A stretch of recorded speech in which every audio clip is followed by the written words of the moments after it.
बार की बात है, एक गरीब इंसान अपनी गरीबी से बहुत परेशान था। अपनी गरीबी की वजह से वह अपने पत्नी व 2 बच्चों के परिवार को भी ठीक तरह से संभाल नहीं पा रहा था।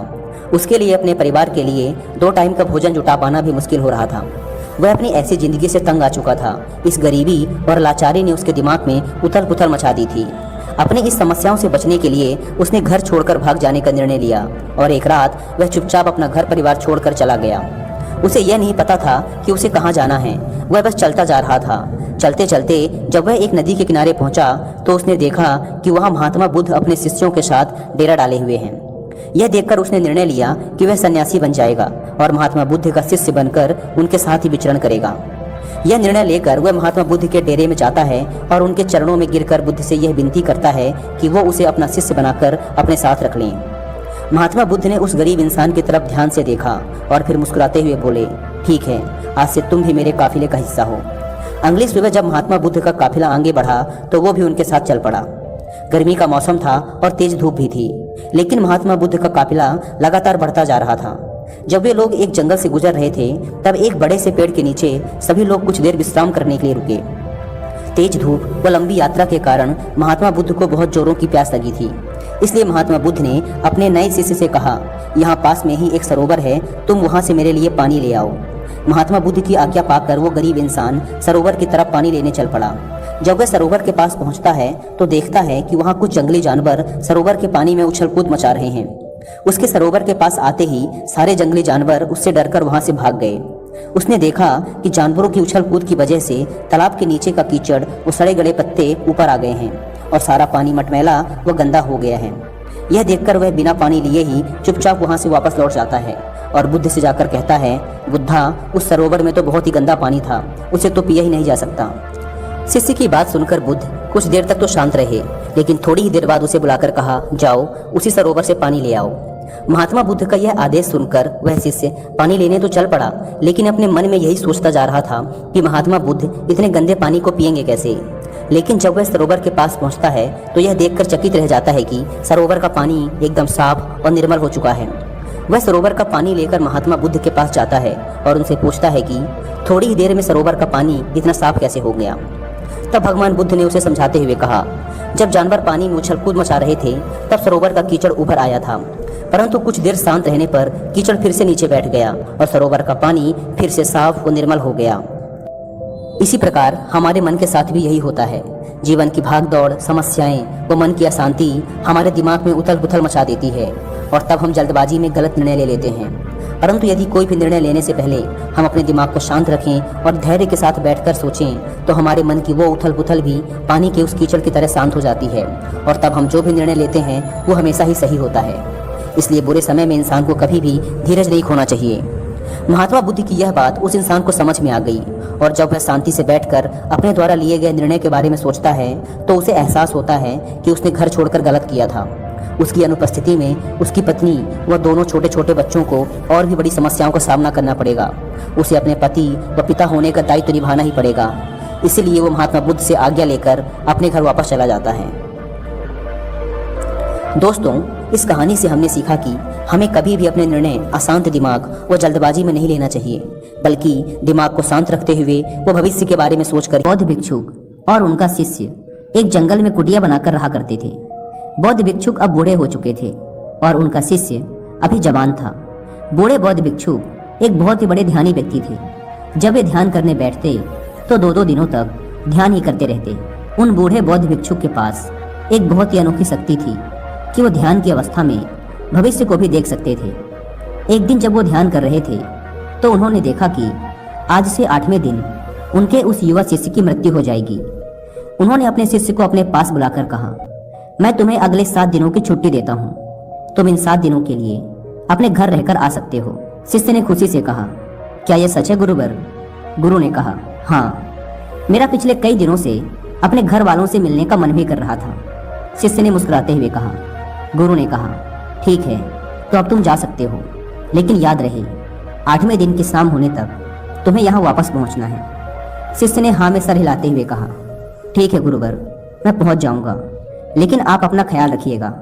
अब आप बूढ़े हो चुके हैं, इसलिए आश्रम का कोई भी काम हो उसे मेरे लिए छोड़ देना, मैं वापस आते ही उसे कर दूंगा।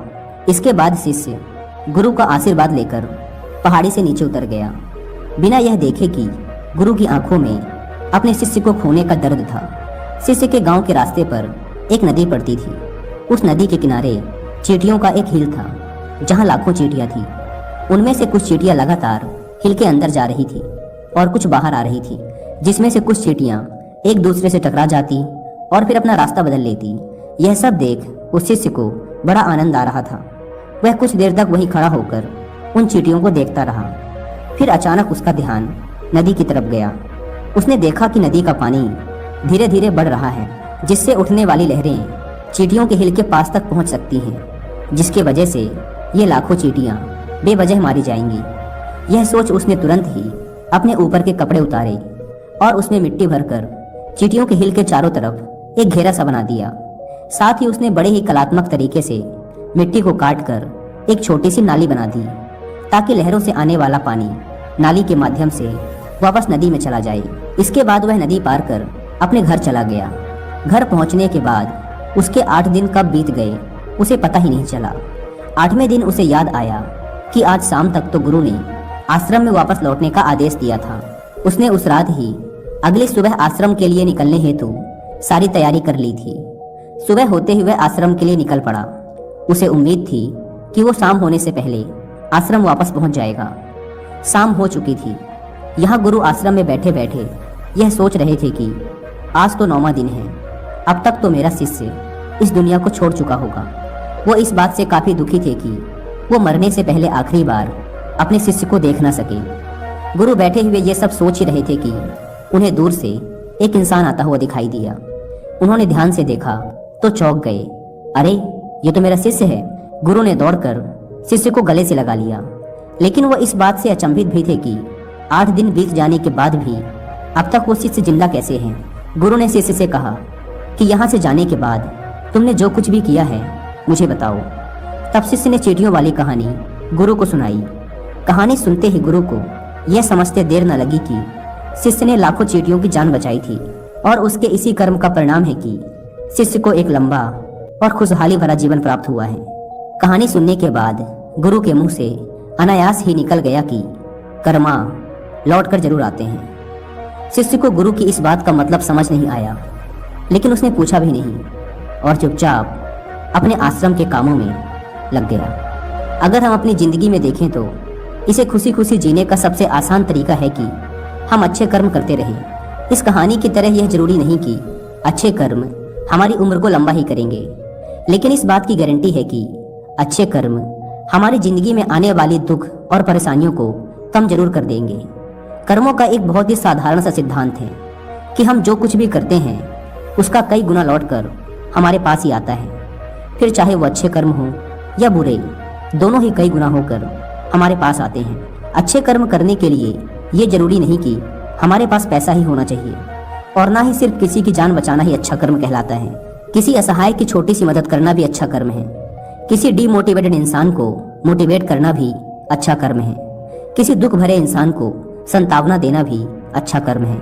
कुल मिलाकर अगर हम किसी भी तरीके से किसी के दुख को कम कर पाए तो वो एक अच्छा कर्म है। और जैसे गलत कर्म करने से हमें बुरा लगता है और दुख भी होता है, ठीक उसी तरह अच्छे कर्म करने से हमें सुख की अनुभूति होती है। इसलिए अगर हम अपनी ज़िंदगी में खुश रहना चाहते हैं तो हमें आज से ही दूसरों के दुख दर्दों को कम करने की कोशिश शुरू कर देनी चाहिए, और हम देखेंगे कि हमारी लाइफ अपने आप ही खुशियों से भर जाएगी। गौतम बुद्ध कहते हैं, मन और शरीर दोनों के लिए स्वास्थ्य का रहस्य है बीते हुए कल का पछतावा मत करो, भविष्य की चिंता मत करो, बल्कि पूरी ईमानदारी के साथ वर्तमान में जियो। लेकिन हम सच में कितना वर्तमान में जीते हैं? हम वर्तमान में रह ही नहीं पाते। अगर हम वर्तमान में जी पाए तो हमारा मन और शरीर दोनों स्वस्थ हो जाएंगे और हम भविष्य की चिंता में परेशान नहीं होंगे, और ना ही अपने अतीत के दुखों को लेकर रोना रोएंगे, बल्कि वर्तमान में चल रही सांसें भी हमें आनंद देंगी। एक बार एक जवान लड़का गौतम बुद्ध के पास जाता है और कहता है, बुद्ध, क्या आप मेरे एक प्रश्न का उत्तर देंगे? बुद्ध ने मुस्कुराते हुए कहा, पूछो, क्या पूछना चाहते हो? जवान लड़के ने कहा, बुद्ध, मेरे जीवन में इतने सारे दुख क्यों हैं? मैं हमेशा दुखी ही क्यों रहता हूँ? बुद्ध ने कहा, कहाँ है तुम्हारा दुख? मुझे तो नहीं दिख रहा। लड़के ने कहा, दुख तो मेरे अंदर है बुद्ध, मेरे अंदर। बुद्ध ने मुस्कुराते हुए पूछा, तुम्हें कैसे पता कि दुख तुम्हारे ही अंदर है? लड़के ने कहा, मेरे जीवन में कोई आनंद ही नहीं है, मुझे मेरे जीवन का कोई सार ही नजर नहीं आता। मैं हमेशा उदास रहता हूँ और कुछ करने का मन भी नहीं करता। बुद्ध ने कहा, सबसे पहले तुम मुझे ये बताओ कि तुम्हारे दुख का कारण क्या है? लड़के ने कहा, कारण ही तो जानने आया हूँ बुद्ध। अगर मुझे मेरे दुख का कारण पता होता तो मैं आपके पास आता ही क्यों? बुद्ध ने गंभीर होकर कहा, जब दुख तुम्हारा है तो कारण मैं कैसे बता सकता हूँ? यह सुन वह जवान लड़का थोड़ा चौंकते हुए बोला, लेकिन बुद्ध, लोग तो कहते हैं कि आप अंतर्यामी हैं, आप कुछ भी बता सकते हैं। बुद्ध ने कहा, बस यही मानसिकता ही तुम्हारे दुख का कारण है कि तुम किसी और के भरोसे बैठे हो। तुम्हें लगता है कि कोई आएगा और तुम्हारी सारी समस्याओं का समाधान कर देगा। जब हम किसी और के भरोसे बैठे रहते हैं तब हम दूसरों पर आश्रित हो जाते हैं। अगर उसने कुछ कर दिया तब तो हम खुश हो जाएंगे और अगर नहीं किया तो दुखी हो जाते हैं। इसलिए अगर उम्मीद दूसरों से बांधोगे तो अंत में दुखी हाथ लगेगा, लेकिन अगर उम्मीद खुद से लगाओगे तो हमेशा खुश रहोगे। बुद्ध ने आगे कहा, तुम्हें लगता है कि मैं बुद्ध हूँ तो तुम्हारी सारी समस्याओं का समाधान कर दूंगा? नहीं, एकदम गलत सोच रहे हो तुम। मैं भी तुम्हारे ही जैसा हूँ, बस मैंने इस जीवन को जान लिया है जिससे मेरे अंदर के सारे प्रश्न, सारी उलझनें समाप्त हो चुकी हैं। जिस दिन तुम्हारे अंदर भी कोई प्रश्न, कोई उलझन नहीं रह जाएगी, उस दिन तुम्हें भी किसी बुद्ध के पास जाकर ये पूछने की जरूरत नहीं पड़ेगी कि मैं दुखी क्यों हूँ। बुद्ध ने पूछा, क्या तुमने फूल को देखा है? लड़का कहता है, बुद्ध, फूल किसने नहीं देखा? फूल तो हर किसी ने देखा है। बुद्ध कहते हैं, एक फूल रात्रि में कली होता है, सुबह होने पर वो खिलता है और शाम तक मुरझा जाता है, वह गिरकर मिट्टी में मिल जाता है। अगर एक फूल पहले ही ये सोच ले कि शाम होते होते मैं मृत्यु को प्राप्त हो जाऊंगा तो वह कभी खिल ही ना सकेगा, वह अपनी सुगंध फैला ही ना सकेगा। ठीक इसी प्रकार अगर तुम केवल अपनी समस्याओं को ही देखते हो और हर समय ये सोचते रहते हो कि मेरे जीवन में कितनी परेशानियां हैं, कितना दुख है, तो तुम हमेशा दुखी ही रहोगे। तुम कभी भी सुख को महसूस कर ही नहीं सकते, जबकि तुम्हारी जिंदगी में सैकड़ों ऐसी चीजें हैं जिनके लिए तुम अभी इसी पल खिलखिलाकर हंस सकते हो, लेकिन तुम उन चीजों को देख ही नहीं पा रहे हो और ये है तुम्हारे दुख का सबसे बड़ा कारण। अगर तुम अपने जीवन की उन चीजों, उन परिस्थितियों को देख पाए जिनके लिए तुम खुश हो सकते हो, तो जीवन को देखने का तुम्हारा नजरिया ही बदल जाएगा और फिर तुम जीवन को जान पाओगे और अपने जीवन में खुशी को महसूस कर पाओगे। अभी तुम्हारे जीवन में चाहे जितने भी दुख हों, अगर तुम चाहो तो वहां से बाहर आ सकते हो और चाहो तो उसमें और अंदर जा सकते हो। सब कुछ तुम्हारे ही हाथों में है। कोई तुम्हारे लिए कुछ नहीं कर सकता, कोई भी तुम्हारी सहायता नहीं कर सकता। जो भी करना है तुम्हें खुद ही करना है। मैं केवल तुम्हें रास्ता दिखा सकता हूँ, उस पर चलना या ना चलना पूरी तरीके से तुम्हारे ऊपर है। लड़के ने कहा, बुद्ध, लेकिन कोई तो ऐसा रास्ता होगा जिस पर चलकर कोई भी इंसान हमेशा के लिए इन दुखों के चक्र से बाहर आ सकता है। बुद्ध ने कहा, इंसान सबसे ज्यादा दुखी होता है अपने खुद के विचारों से। जब इंसान अपने बीते हुए कल के बारे में सोचकर पछताता रहता है और अपने आने वाले कल की चिंता करता रहता है, तब वह दुखों से घिर जाता है। हमेशा के लिए चिंता से बाहर आने का एकमात्र तरीका है पूरी ईमानदारी के साथ वर्तमान में जीना। जिस इंसान ने वर्तमान में जीना सीख लिया, उसे कोई चिंता, कोई दुख छू भी नहीं सकता। लड़के ने कहा, लेकिन बुद्ध, मेरे लिए हर समय वर्तमान में जीना कैसे संभव है? मैं तो अभी कितनी सारी समस्याओं से घिरा पड़ा हूँ। यह सुन बुद्ध मुस्कुराते हैं और कहते हैं, अगर अभी इसी वक्त तुम्हारी मृत्यु तुम्हारे सामने आ जाए तो तुम्हारी सारी समस्याएं तुम्हें रेत के एक कण से भी छोटी लगने लगेंगी। लड़के ने कहा, बुद्ध, बात तो आप सही कह रहे हैं, लेकिन मैं अभी मरना नहीं चाहता। बुद्ध ने कहा, यह भी एक बड़ी समस्या है कि तुम अपनी इच्छा के अनुसार मरना चाहते हो। इस दुनिया में हर इंसान यही सोचता है कि मैं अभी बहुत साल जीऊंगा, मैं अपनी पूरी जिंदगी जीकर मरूंगा। जो भी दुर्घटना हो रही है, कम समय में मृत्यु आ रही है, वो सिर्फ दूसरों के लिए है, मेरे लिए नहीं। मुझे तो अभी मौत आएगी ही नहीं। और हर इंसान यही सोचता है कि मृत्यु तो दूसरों के लिए है, लेकिन क्या मृत्यु भी कोई ऐसी चीज है जो किसी की चाहत से आए? वो तो बस आती है, उसे तो बस स्वीकार किया जा सकता है। अगर हर इंसान ये स्वीकार कर ले कि वो अभी इसी वक्त भी मर सकता है, तो उसके जीवन की आलस्य, दुख, चिंता, परेशानियां सब खत्म हो जाएंगी। क्योंकि जो इंसान ये मान लेता है कि उसे कभी भी मौत आ सकती है, तो फिर वो अपने अमूल्य जीवन का एक भी पल व्यर्थ में चिंता करने व पश्चाताप करने में नहीं बिताता। फिर वो अपने एक एक पल को जीवंतता के साथ जीना चाहता है, क्योंकि ये सत्य उसके अंदर तक उतर जाता है कि ये पल दोबारा मिले ना मिले। अगर हम ध्यान से देखें तो हमारी ये ज़िंदगी बहुत छोटी है। इसमें चिंता, द्वेष, पश्चाताप, आलस्य आदि करने का समय ही नहीं, लेकिन हम फिर भी करते हैं क्योंकि हमें लगता है कि हमारी ज़िंदगी बहुत बड़ी है। हम कभी भी ज़िंदगी की सूक्ष्मता का आभास नहीं कर पाते और अपना जीवन यूं ही अपने द्वारा बनाए दुखों में जीते चले जाते हैं। और फिर जब अंत समय नज़दीक आ जाता है तो लगता है कि अभी तो ज़िंदगी में कुछ किया ही नहीं, पूरी ज़िंदगी बस यूं ही आलस्य, चिंता और दुख में गुजार दी।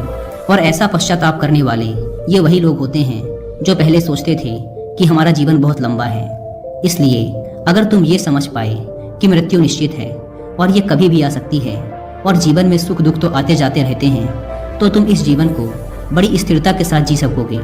और जब तुम अपने जीवन में मानसिक स्थिरता प्राप्त कर लोगे, तभी तुम जान पाओगे कि तुम्हारे दुख की असली वजह क्या है। मेरे ये वचन केवल तुम्हें दिशा दिखा सकते हैं। अगर तुम ये सोच रहे हो कि केवल मेरे शब्दों मात्र से ही तुम्हारे दुख खत्म हो जाएंगे, तो ये संभव नहीं है। मैं केवल तुम्हें रास्ता बता सकता हूँ, उस पर चलना तुम्हारा काम है।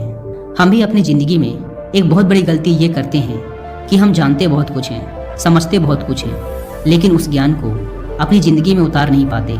और यही सबसे बड़ा कारण है हमारी ज़िंदगी में बदलाव ना आने का। इसलिए अगर हम अपनी ज़िंदगी में बदलाव लाना चाहते हैं तो हमें अपने आसपास उन कारणों को देखना शुरू करना होगा जिसके लिए हम खुश हो सकते हैं। हमें अपनी ज़िंदगी में सुख को देखना होगा। ज़्यादातर लोग केवल अपनी ज़िंदगी की परेशानियों पर ध्यान देते हैं, वो उन चीज़ों को देख ही नहीं पाते जो उनके पास हैं। हर इंसान के पास ऐसा कुछ न कुछ ज़रूर होता है जिसे पाना किसी दूसरे का सपना होता है, लेकिन हम केवल उस चीज़ के बारे में सोच सोच कर दुखी होते रहते हैं जो हमारे पास नहीं है। इसलिए अगर हम खुश रहना चाहते हैं तो हमें आज से अपने जीवन की उन चीज़ों पर ध्यान देना है जो हमारे पास हैं, जो हमें सुख देती हैं। और ये हमें आज इसी पल से शुरू करना होगा। जब हम अपने जीवन के सुख को देखना शुरू कर देंगे तो हम पाएंगे कि जीवन में केवल दुख ही नहीं, सुख भी हैं। और जब हम सुख और दुख दोनों को देख पाएंगे तो हम पाएंगे कि सुख ना हमें बहुत अधिक खुश कर सकता और ना ही दुख हमें बहुत अधिक दुखी कर सकता। और तब हम सुख और दुख से ऊपर उठ पाएंगे और तब हम महसूस कर पाएंगे कि असल में वास्तविकता कुछ और ही है। गौतम बुद्ध ने कहा था, ज्ञान केवल हमें मार्ग दिखा सकता है, उस पर चलना हमारा ही काम है। जातक कथाओं से ली गई है। जातक कथाओं में गौतम बुद्ध के पूर्व जन्मों का विवरण है। एक बार गौतम बुद्ध कौशल राज्य में भ्रमण कर रहे थे। एक गरीब की कुटिया पर पहुंचने पर उस घर के मालिक ने उन्हें भोजन का निमंत्रण दिया। भोजन करने के पश्चात गौतम बुद्ध कुटिया के पास वाले बगीचे में टहलने लगे। अचानक उनकी नज़र एक ऐसे स्थान पर पड़ी जहां ना तो कोई पेड़ था और ना ही किसी तरह की घास ही उगी थी। पूछने पर माली ने बताया कि जब पेड़ लगाए जा रहे थे तब एक मूर्ख बालक ने पेड़ों को उखाड़ उखाड़ कर उनकी जड़ें नाप नाप कर पानी दिया था, जिससे सब पेड़ खत्म हो गए थे। गौतम बुद्ध ने हंसते हुए कहा, मूर्ख लड़के ने पहली बार ही बाग नहीं उजाड़ा, इसने पूर्व जन्म में भी ऐसा ही किया था। उन माली और घर के मालिक के पूछने पर गौतम बुद्ध ने उस लड़के के पूर्व जन्म की कथा सुनाई कि काशी के राजा बृहदत्त के राज्य में एक बार नगर में बड़ा उत्सव हो रहा था। राजा के मालिक की भी इच्छा हुई कि वह भी नगर में जाकर उत्सव देखे, लेकिन उस पर पेड़ों को पानी देने का उत्तरदायित्व था। माली दुर्लभ और सुंदर पेड़ों तथा लताओं से भरे बगीचे की रोज देखभाल किया करता था। उसके ना रहने पर बगीचे और पेड़ पौधों की देखभाल कौन करेगा, इसका विचार करने पर उसे अपने बंदर मित्र का ध्यान हो आया। वह बंदर बगीचे में रहने वाले बंदरों का सरदार था। किसी तरह एक बार माली की बंदरों के सरदार से दोस्ती हो गई थी। उसने बंदरों के सरदार के सामने अपनी समस्या रखी और उससे कहा, मित्र, क्या तुम एक दिन के लिए अपने साथियों के साथ मिलकर इस बगीचे को सींच दोगे? मुझे एक जरूरी काम से बाहर जाना है। बंदरों के सरदार ने प्रसन्नतापूर्वक यह काम करने का आश्वासन दे दिया। जब माली चला गया तो सरदार ने सब बंदरों को बुलाया और समझाया, देखो दोस्तों, आज हमें एक परोपकार का काम करना है। बड़ी सावधानी और अक्लमंदी से सभी पेड़ पौधों को पानी देना है। कोई पेड़ प्यासा ना रहे। जिस पेड़ को जितनी ज़रूरत हो उतना ही पानी दिया जाए, लेकिन पानी बर्बाद ना किया जाए, वरना पानी की परेशानी खड़ी हो जाएगी। बंदरों की समझ में नहीं आया कि पेड़ पौधों की प्यास कैसे नापी जाए। उन्होंने अपने सरदार से पूछा। तब उस बुद्धिमान बंदर ने उत्तर दिया, पेड़ जड़ों से पानी पीते हैं, किसी पेड़ की जड़ें छोटी होती हैं तो किसी की बड़ी। अतः तुम लोग ऐसा करो कि प्रत्येक पौधों और लताओं को उखाड़ उखाड़ कर उनकी जड़ों की गहराई को देख लो। जिसकी जड़ जितनी गहरी हो उसे उतना ही पानी दो। सरदार का आदेश पाकर बंदर बर्तन ले लेकर सिंचाई करने लगे। अब बंदर तो बंदर ही ठहरे। उन्होंने प्रत्येक पौधों को पहले उखाड़ कर उसकी जड़ें नापी और फिर उसे लगाकर उसी हिसाब से उसमें पानी डाला।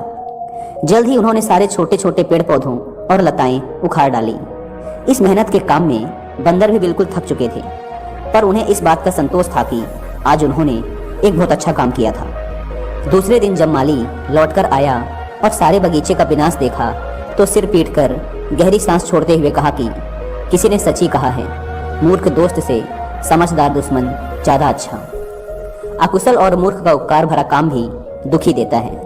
कथा को खत्म करने के बाद गौतम बुद्ध मुस्कुराते हुए बोले, अब तो आप लोग समझ ही गए होंगे कि एक मूर्ख दोस्त से एक समझदार दुश्मन ज्यादा अच्छा, क्योंकि एक मूर्ख दोस्त का उपकार भरा काम भी हमें दुखी देता है।